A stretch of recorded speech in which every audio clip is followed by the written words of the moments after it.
Hello everyone! In this video, I'll show you how to apply for jobs on Glassdoor. First, go to glassdoor.com and sign in with your account. Once you're in, click on the Jobs tab at the top of the page. In the search bar, type the job title you're interested in. For example, let's search for Marketing Manager. Then choose your desired location, let's say New York.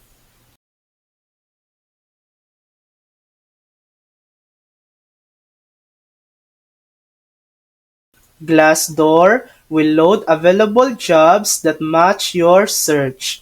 You'll see details such as salary range, company ratings, and location. Take your time to explore and see which one fits your needs. To narrow your search, use filters like salary range, company rating, remote or on-site work, and date posted. This makes it easier to find the right opportunities. When you find a job you like, click on it.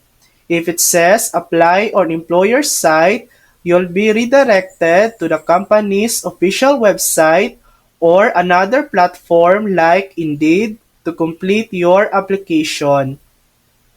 If you see Easy Apply, you can apply directly on Glassdoor by uploading your resume and submitting your details. After applying, make sure to check your Glassdoor messages and email for any updates. If possible, follow up with the employer to show interest. And that's it.